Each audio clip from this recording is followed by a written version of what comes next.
Bismillahirrahmanirrahim. Assalamualaikum warahmatullahi wabarakatuh. Selamat pagi sobat. Mohon maaf saya baru bisa kembali karena kemarin sempat drop 2-3 hari.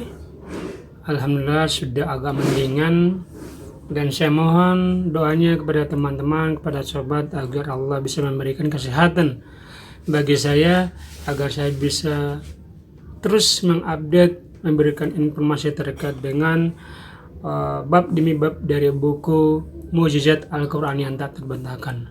Hari ini akan saya membahas terkait dengan bab pertama, yakni pengantar ilmu dalam Islam. Dalam Islam, usaha menuntut ilmu termasuk ibadah.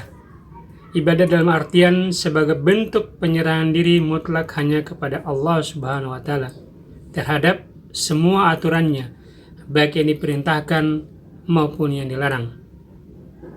Menurut bahasa, ilmu pengetahuan berarti metode untuk mengetahui kebenaran sesuatu. Nah, dalam proses menyerahkan diri ini, seutuhnya hanya kepada Allah Subhanahu wa Ta'ala, termasuk menghambakan diri kepadanya. Semua hal tersebut memerlukan ilmu tentang Allah.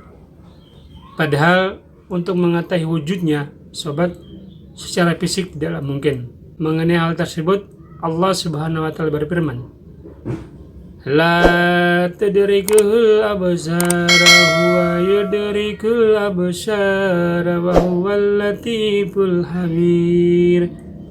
Dia tidak dapat dicapai oleh penglihatan mata, sementara dia dapat melihat segala yang kelihatan, dan dialah Maha halus lagi Maha mengetahui.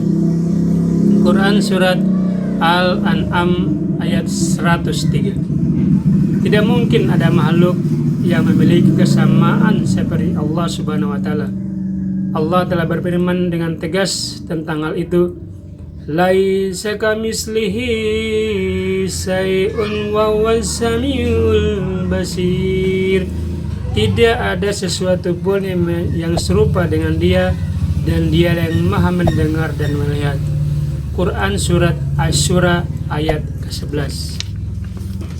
Allah juga menegaskan bahwa Dia tidak memiliki pasangan atau sejenisnya.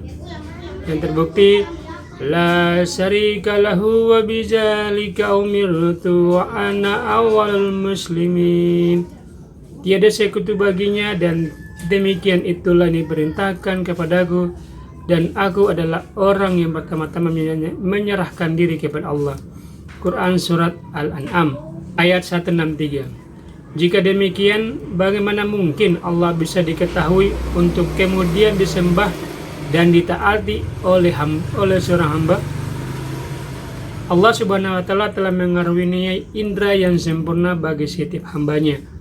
Dengan itu, mereka dapat merasakan keberadaan Allah melalui makhluk ciptaannya yang luar biasa dan petunjuk dari Al-Quran.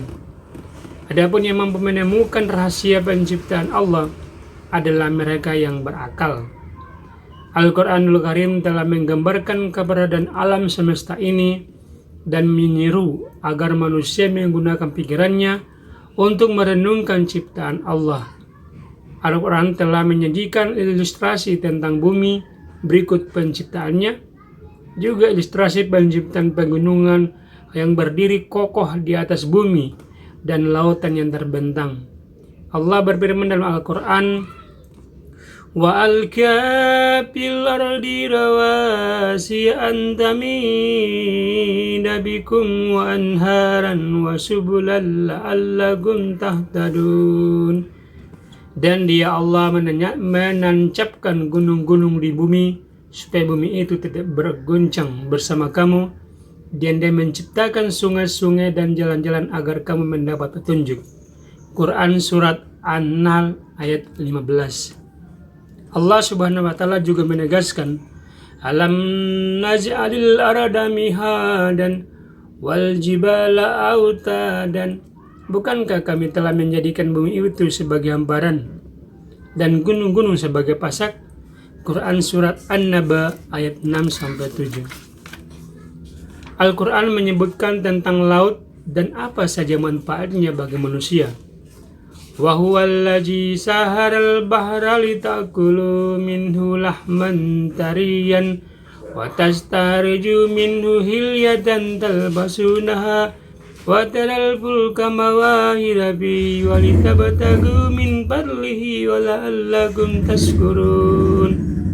Dan dialah Allah yang menundukkan lautan untukmu agar kamu dapat memakan daripadanya daging yang segar ikan, dan kamu mengeluarkan dari lautan itu perhiasan yang kamu pakai, dan kamu melihat bahtera berlayar padanya, dan supaya kamu mencari keuntungan dari karunia-Nya, dan supaya kamu bersyukur. Quran Surat An-Nahl ayat 14.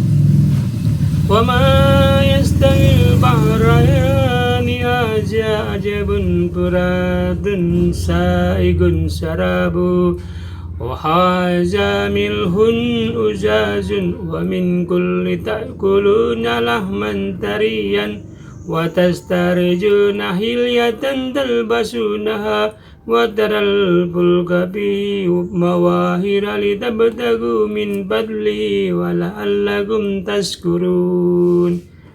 Dan tiada sama antara dua laut, yang ini tawar, segar, sedap diminum, dan yang lain asin lagi pahit. Dan dari masing-masing laut itu kamu dapat memakan daging yang segar, dan kamu dapat mengeluarkan perhiasan yang dapat kamu memakainya, dan pada masing-masingnya kamu lihat kapal-kapal berlayar membelah laut supaya kamu mencari karunia-Nya dan supaya kamu bersyukur. Quran Surat Al-Fatir ayat ke-12. Ayat berikut juga menggambarkan fenomena menarik di laut. Marajal bahraini yaltaqiyan bainahuma barajajul la yabghiyan fabi ayyi alai rabbikuma tukazziban. Dia membiarkan dua lautan mengalir dan keduanya kemudian bertemu. Antara keduanya ada batas yang tidak dilampaui masing-masing. Maka nikmat Tuhan kamu yang manakah yang kamu dustakan? Quran Surat Ar-Rahman ayat 19-21. Adapun ayat berikut menggambarkan fenomena alam dari langit dan hubungannya dengan bumi. Wa min ayatihi yurikumul barqa wa tama'an wa yunazzilu minas sama'i ma'an fayuhyi bihil arada ba'da mautiha inna fi dzalika laayatil liqaumin yaqilun. Dan di antara tanda-tanda kekuasaannya, Dia memperlihatkan kepadamu kilat untuk menimbulkan ketakutan dan harapan, dan Dia menurunkan air hujan dari langit, lalu menghidupkan bumi dengan air itu sesudah matinya. Sesungguhnya pada demikian itu benar-benar terdapat tanda-tanda bagi kaum yang mempergunakan akalnya. Quran Surat Ar-Rum ayat ke-24.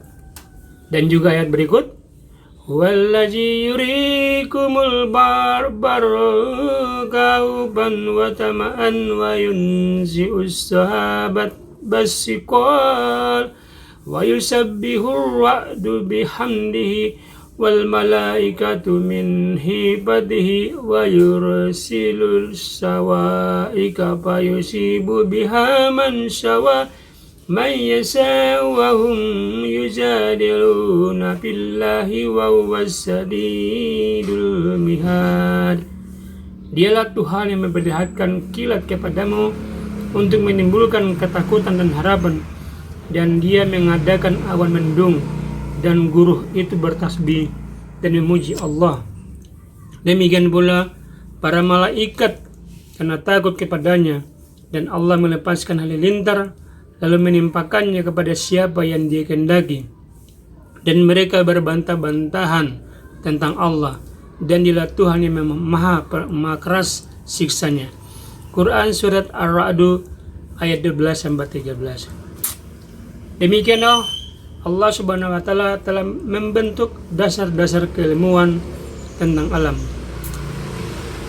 Baik, sampai di sini dulu, sahabat.